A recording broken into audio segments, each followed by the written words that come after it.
There was a feasibility study that's already been done. It said it was feasible. It's time to move into action and stop delaying. Tonight, some say the government needs to stop studying and start searching the landfills. The cost of groceries is rising, cost of fuel is rising, and those things don't appear to be going down anytime soon. Plus, as the cost of living rises, food experts in Saskatchewan are looking for solutions.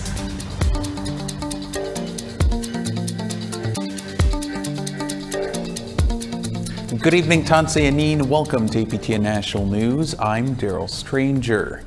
On the heels of an election that brought a new NDP government to power in Manitoba earlier this week, the Trudeau government announced close to $750,000 to study a possible search of a Winnipeg landfill. That despite the government already spending $500,000 earlier this year for a similar study which said such a search is feasible. APTN's Fraser Needham has more. Crown Indigenous Relations Minister Gary Anasandagri had this to say outside the Liberal caucus on Wednesday. This is the next natural step in this process, and it's important that we get that information required in order for us to assess where we go from here, and this is where I'm looking forward to the province of Manitoba being at the table. The government is giving $740,000 to the Long Plain First Nation to get more information on the scope of a potential search of the Prairie Green landfill, where it is believed the remains of 2 Indigenous women are located. But Liberals remain non-committal on what role they will play in an actual search. Speaking to APTN's Nation to Nation this week, Hill Times columnist Rose LeMay called the announcement interesting. There already has been a feasibility study which clearly said that these things, landfill searches, are possible. They are possible. They are done so often in the States that the FBI actually has procedures how to do it. The NDP's Leah Gazan was more critical, saying the government needs to stop studying. This government has a history of doing studies with no action. And, I'm going to encourage the government not to stall. There was a feasibility study that's already been done. It said it was feasible. It's time to move into action and stop delaying. Green Party co-leader Elizabeth May says with the new provincial government in place, things should move more quickly. When a provincial government says we need help to do this thing that you say you support, that the federal government gets out its checkbook. And I will certainly support federal support and federal government resources to allow what may be we think will be complicated, will be technically challenging. And there should be no feasibility study that stands in the way of searching the landfill. Nevertheless, Gazan is quick to point out the buck stops with the Liberals. The federal government has human rights obligations, international human rights obligations, that they're failing to uphold by not searching the landfill. This is not a choice. This is part of international law. Fraser Needham, APTN National News, Ottawa. Members from a number of First Nations communities gathered in Saskatoon last month to attend an Indigenous Food Sovereignty Forum. Guided by speakers who have been working hard to become self-reliant in providing healthy, sustainable food for their communities, attendees learned from one another's work and successes. Brent McGilvery has more. The cost of groceries is rising, cost of fuel is rising, and those things don't appear to be going down anytime soon. Jeff Baker has been working in Mistawasis, Nehayawak as a food sovereignty specialist for the past year. He's been developing their food program by working with the community members. The program aims to create overall wellness and promote healing from the effects of colonization on the health, traditional diets, and relationships of First Nation people. Having a strong identity is really critical for general health and well-being, to have a strong sense of who you are and where you come from. So these are all things. It's not just about food, it's about connections, it's about relationship building, it's about identity. Mistawasis started their program last summer.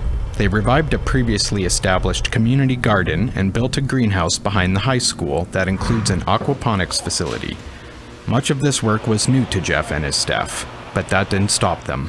Fish eggs are going to go in here, and then once they start hatching, we'll be putting them in this part. And then when they get bigger, like fingerlings, then they'll go into the tank. Our program has 3 main goals, and first is to create a secure source of healthy, locally grown, culturally relevant foods for the community. We also want to provide opportunities for relationship building to help strengthen our band members' identities as Nahewa people. And that goes back to some of my work in education, where I learned early on that having a strong identity is really critical for general health and well-being. Joe Monroe is the food security coordinator at the nearby Muscadet First Nation. Growing up in Muscadet, he learned farming and hunting from his grandparents. He shared these experiences with the forum. We had very successful farmers in Muscadet. My dad was one, I was one. And then things changed. Government policy changed to end our farms for the fourth time since 1876. Government policy stopped our farms right across Canada. The 25-year funding for the stream for the projects all ended. So agriculture ended unless it was subsidized by outside jobs in your family. Tides Canada, a foundation that supports environmental and social justice projects, is working with similar groups to bring money into Saskatchewan and Manitoba for agricultural projects. With their help, Muscadet can get more projects started. And the main thing was jobs. There's no jobs at the reserves, hardly any jobs, and using food security as a way to get there. People wanted employment, even just for the summer, and they wanted access to good food they could trust, organically grown food. These local projects helped 42 Muscadet members work long enough through the summer to get tax-exempt EI in the off-seasons. They also allowed further training for staff while receiving the full child tax credit. In Mistawasis, they plan to take over child and family services as part of their movement to food sovereignty. Jeff hopes that negotiations with the federal government for that will begin within the next few months. Very little is done to actually support kids and families and try to keep them healthy. So one of our goals as Mistawasis is to flip that on its head and to do most of our work in prevention and to really focus on providing support to keep our kids and families healthy and together. And that spans the whole gamut, including food, definitely including food as well. Many others spoke about their own community programs over the two-day forum. The consensus was that more gatherings like this should be held every year, which could see more communities benefit from the programs like this. Brent McGillivray, APTN National News, Saskatoon. An update now on a story we brought you earlier this week out of Brandon, Manitoba. The opening of a family reunification center has been approved by the city after several councillors and city residents opposed it. A motel in the city has been transformed into the Aurora Reunification Center. It allows parents who have gone through addiction treatment programs to keep their children out of the Child and Family Services system and learn basic skills of parenthood following their recovery. The families will now be able to continue with their treatment. In Saskatchewan, the Federation of Sovereign Indigenous Nations had their fall assembly this week and held elections for 2nd and 4th Vice Chief. Dutch Lara of Cowassis was re-elected 2nd Vice Chief. He had 513 votes. His opponent, Fabian Head of Red Earth, got 463 votes. Lara was first elected Vice Chief in 1984. He left after 5 consecutive terms. He then came back in 2009 and has been a Vice Chief ever since. Craig McCallum of Canoe Lake is the new 4th Vice Chief. He defeated incumbent Heather Bear of Ochapowace by just 39 votes. The FSIN represents 74 First Nations. About 975 votes or so were cast this year. Terms are for 2 years, and the FSIN will elect a chief and 2 other vice chiefs still this year.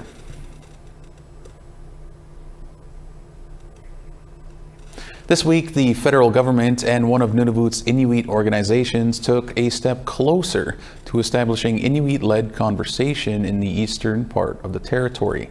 Trevor Wright brings us this.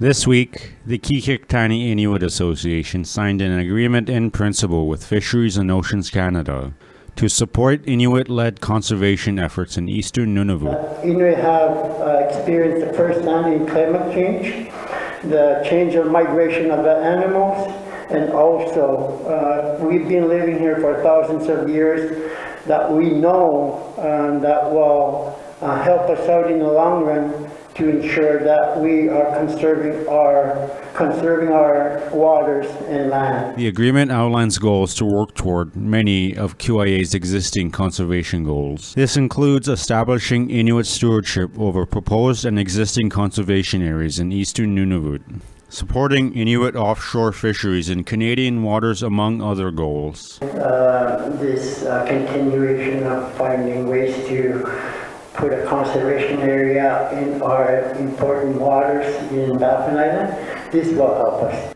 Central to this is the funding model, which utilizes a combination of government and private philanthropic funds.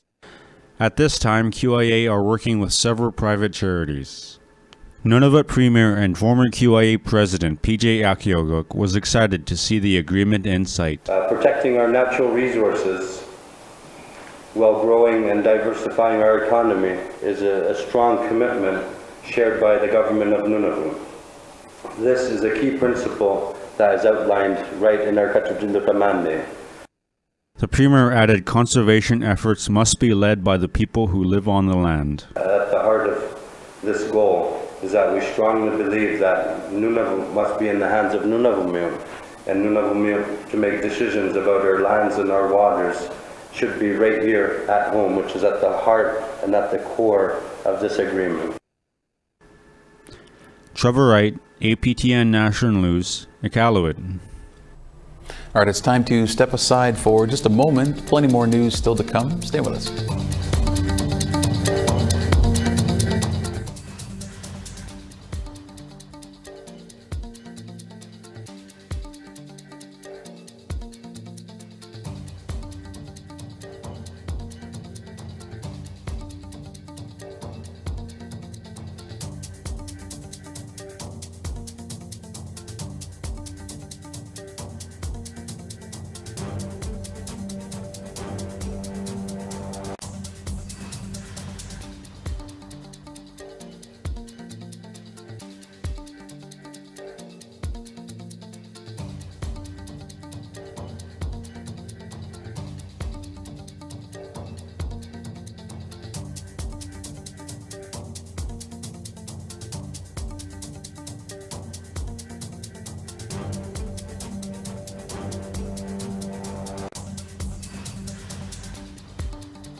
Welcome back. Well, we have a new premier in Manitoba. Wab Kinew is a member of the Onigaming First Nation in Ontario, but he grew up in Winnipeg. Kinew is the first First Nations premier of a province in Canada. Our Truth and Politics panel joined Dennis Ward to take a dive into this political development. Carrie Benjo is editor of Eagle Feather News in Saskatchewan, and Egon Sinclair is a columnist with the Winnipeg Free Press. Panelists, it's been a while since I got to join you. Great to see you. Carrie, let's start with you. The progressive conservatives mounted quite the campaign about Wab Kinew's past and crime getting worse under Wab Kinew. What do you think it says that strategy didn't work? I think it says a lot for the society right now. They are willing to accept Indigenous people at all levels, and I think that speaks a lot for Manitoba people. And it was just sort of a last-ditch effort that didn't work. Obviously, there was an attempt to play on maybe people's hidden biases or overt biases against Indigenous people, and it was so heartwarming to see that those tactics failed. Egon, of course there's been First Nations premiers in the territories, but how significant do you think it is that we now have the first First Nations premier in one of the provinces? I can't agree more with Carrie. We just remember one thing that defined this election. Brian Pallister, former Manitoba premier, he was removed not because of his failure during the pandemic or healthcare or inflation. He was removed because of the inaccurate, harmful things that he said about Indigenous peoples. The exact same thing happened with Heather Stephenson. She was booted from office because that she resorted to stereotypes and, frankly, not only just inaccurate statements, but harmful statements using women's remains in a landfill as a political ploy. And so what we have now is the first First Nations premier of a Canadian province. And what that tells you is that in the mainstream, and it's not that the North isn't the mainstream, it's just that if you talk about the major issues in Canada, they happen in mostly cities, places like Toronto, Winnipeg, or Toronto, Montreal, Vancouver. It wasn't those places. It was Winnipeg. It was Winnipeg in which the center of kind of change began. And if you think back to Confederation, what was the first footstep of Canada? It was in Manitoba. It was when Louis Riel declared Manitoba as a separate state. And once again, Indigenous peoples are going to lead this Canada, this country into the future. Carrie, the landfill issue was brought up a lot during the campaign and front and center right now. Just hours after the election, there was funding announced for further study. What are your thoughts on where things go? I think right now, everybody is just so excited to have a different voice at the table, somebody who's going to listen. And I think that was one of the issues that was coming from the families, is they were being silenced. There was no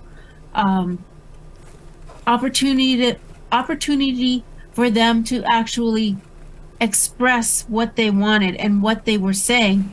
And so I'm hoping moving forward that there is some reasonable resolve in terms of the landfill search, and I think it's about time. I think Canada is watching, the world's watching. They need to see something. Niga, no doubt you've been hearing it, seeing it over the last 24, 48 hours. Expectations are pretty high with Wab as premier. How likely is it, do you think, that the new NDP government with Wab Kinew as premier can live up to those expectations? Well, one thing that Carrie said just a second ago is a reasonable expectation. The question is, will Manitoba be ready for that reasonable expectation, even on the issue of the landfill? I mean, we are talking about something that will take years to accomplish. It's not going to be easy, and it's going to take a lot of resources and time and money. You could say the exact same thing about what Wab Kinew made as the linchpin of his campaign, which is healthcare. Healthcare didn't break overnight, and certainly didn't break just under the Conservatives. It was also the previous NDP government in Manitoba who put the initial fractures, but the Conservatives absolutely smashed the healthcare system to smithereens through their austerity agendas, closing multiple ERs, just as an example. To rebuild those ERs, to rebuild a relationship with nurses so they come back in, to hire doctors that don't actually exist.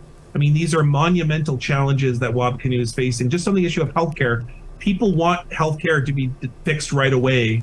And my hope is that they use some of Kerry's advice, which is a reasonable expectation moving forward, or else Wabkanu's in a lot of trouble. I mean, he's not going to, if he overpromises, then that will be apathy. And then what is the major conservative message? That he wasn't ready for office. If he gives evidence of that, meaning that he overpromised or that he can't deliver right away, that's just going to feed more fire to rancor and division.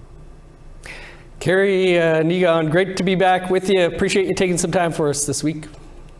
Nice to have you back. Always a great discussion with our panel there. All right, one final break is upon us. A new APTN Investigate season is here. A small preview of what's to come is next.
Welcome back. It's time now for our photo of the day.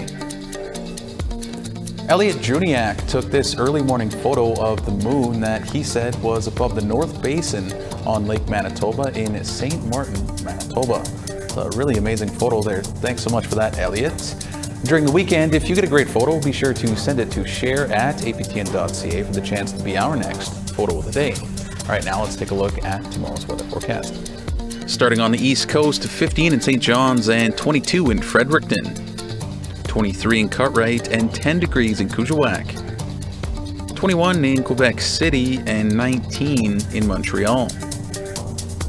Ottawa is looking at 10 degrees with some showers and 12 in North Bay, 6 degrees and showers in Wawa and 9 in Sioux Lookout, 6 degrees up in Churchill and 8 in God's Lake. Showers and 9 degrees in Barons River and 10 and some rain in Winnipeg. Regina's looking at 8 degrees with some of those showers and 10 in Saskatoon.